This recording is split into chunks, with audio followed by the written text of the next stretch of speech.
Será que existe uma garrafa térmica perfeita?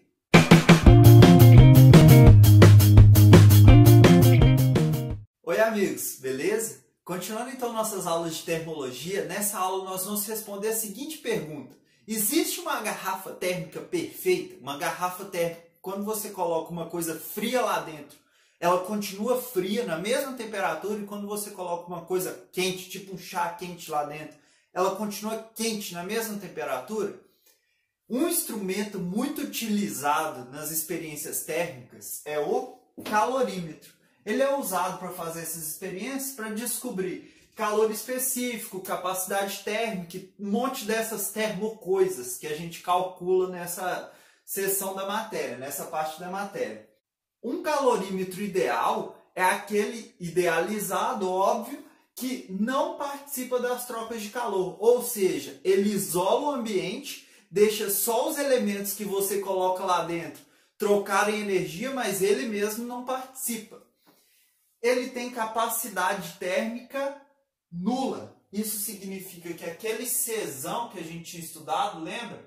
A capacidade térmica vai ser zero. Ele não vai perder energia, mas também não vai ganhar energia. Ele vai ficar ali na mesma temperatura sem interagir com o que você coloca dentro dele. E a resposta para a pergunta é: não existe uma garrafa térmica perfeita. Não existe um calorímetro ideal. O calorímetro ideal ele não existe na prática, beleza? A gente tenta chegar o mais perto possível, mas a gente não consegue, tá? Então ele não existe na prática. E como que é o desenho? Como que é esse calorímetro? Qual que é um calorímetro muito usado?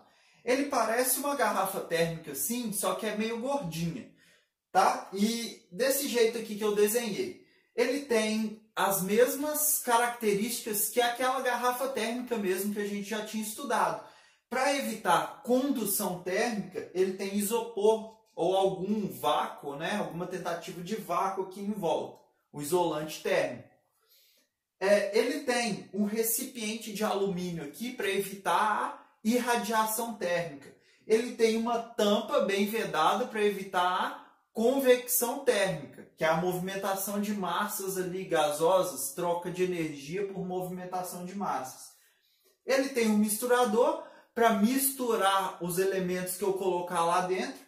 E ele tem um termômetro para medir a temperatura no começo, no meio, no fim, na hora que você quiser, para fazer as contas direitinho. Então, como que ele funciona? Você coloca alguma coisa lá dentro, tipo água com ferro, igual eu falei na aula sobre trocas de calor. E aí coloca lá dentro e o sistema isolado é o calorímetro, então ele isola do ambiente, vai medir a temperatura ali e você pode ver, por exemplo, a temperatura de equilíbrio, que é uma temperatura muito pedida nas atividades, provas, exercícios e etc. Então esse é o nosso calorímetro. Por essa aula era isso.